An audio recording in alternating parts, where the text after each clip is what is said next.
يقول وبشر الذين امنوا وعملوا الصالحات ان لهم جنات، مش جنة واحدة، جنات، وبعدين تجري من تحتها الانهار. نمرة 2، مش جنة بشجر، لا، جنة والانهار بتجري تحت الشجر وتحت القصور. وبعدين مش كده وبس، ده انت ما بتحب تنزل عشان تتمشى شوية في الجنة، ربنا سبحانه وتعالى بيقول لك تحب تمشي ناحية ايه؟ منين ما تحب تمشي قول للنهر يمشي معاك زي ما انت عايز. ها؟ عينا يشرب بها عباد الله يفجرونها تفجيرا، هم اللي يمشوها زي ما هم عايزين. ويا سلام لما يقول لك ايه؟ قدروها تقديرا، ويطاف عليهم بآنية من فضة واكواب كانت قوارير من فضة قدروها تقديرا.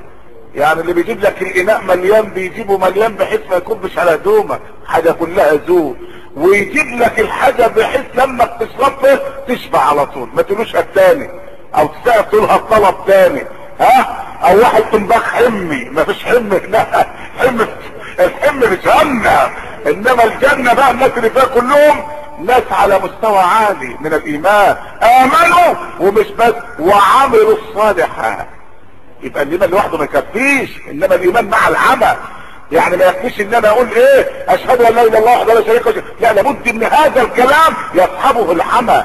اصلي، احافظ على الصلاة، الصيام، الزكاة، الحج عند المقدرة، اصل ارحامي، اكون صادقا، اكون امينا، اكون تقيا لله. لابد من الايمان مع العمل الصالح.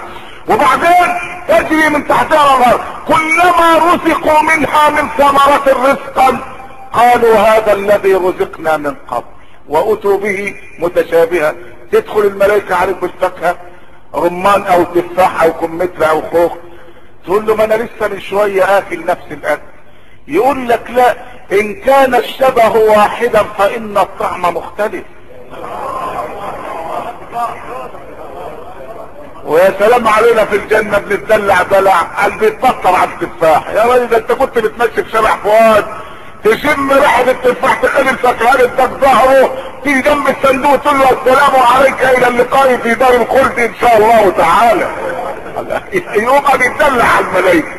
فيجي يا ابو سريع اتدلع، خد لك يومين يا حبيبي، ما هو شفت المر في الدنيا. ها؟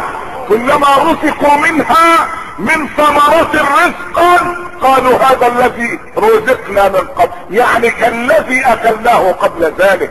وايه ده؟ المسألة مش هتكلفك والله ولا تمد ايدك، بتبقى نايم على السرير والتفاح مدلدل عليك من الشجر بتاعه والخوخ مدلدل، ها؟ قطوفها ايه؟ دانية، وجنى الجنتين دان، قريب قريب. تبقى نايم كده تبص تلاقي التفاحة نازلة والخوخة نازلة والرمانة. وبعدين ما من مؤمن، شوف كلام النبي، يقطف ثمرة من الجنة الا نبت مكانها مثلها. بساعتها على طول تاخد الفاكهة يطلع بدلها 2 على طول. ولذلك ربنا قال فيهما من كل فاكهة زوجان، يعني نوعان. ليه نوعين؟ قال لك نوع من بتاع الدنيا ونوع كان خاص بالجنة. طب والدنيا لازمتها ايه يا رب؟ قال يمكن يكون واحد فقير مر على واحد فكهاني نفسه اشتاقت للفاكهه ما قدرش يشتريها، فانا هجيبها له برضه بالجنه. اقول له هي اللي شفتها في شرح فؤاد اهي، انا جبتها لك اهي عشان ما تقولش يا رب انا كان نفسي في اللي عند المعلم. ها؟ انا جبتها لك اهي في الجنه، انا عايزك توحد الله. ولذلك ربنا وصف فاكهه الجنه ان لا مقطوعه ولا ممنوعه. طب ايه الفرق بين مقطوعه وممنوعه؟ لا مقطوعه يعني لا صيفا ولا شتاء، لو ان الجنه ما فيهاش صيف وشتاء، فيها ظل بس. ولذلك واحد بيسال واحد قال له الجنه فيها ليل؟ قال له لا. قال له فيها نهار؟ قال له لا. ليه؟ لان الليل والنهار بتوع الشمس تابعين للشمس، وربنا قال لا يرون فيها شمسا ولا زمهريرا. امال لما فيها ذليل وانهار فيها ايه؟ قال له فيها ظل ونور من الواحد الديان.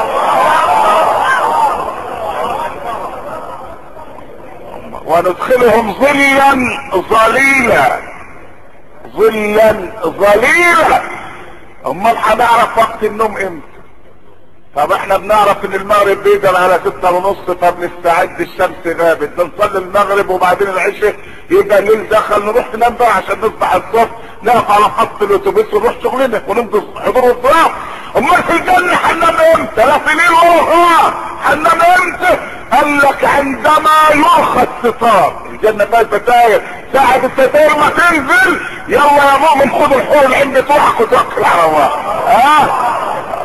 يا سيدنا الشيخ، ده ربنا يكفي انه بيقول كلوا واشربوا هنيئا بما اسلفتم في الايام الخاليه. والله العظيم ده منتهى السعاده الابديه والراحه الابديه. يوم الجمعه اللي هو يوم القيامه، يوم الجمعه بقى في يوم القيامه مش هنروح المساجد لان في الصلاه خلاص، ما التكاليف انتهت. يوم الجمعه يوم القيامه اسمه يوم المزيد، ولدينا مزيد. نروح فين؟ تبص تلاقي جاي لك تذكرة دعوة من الله يقول لك عبدي اشتقت اليك فزرني.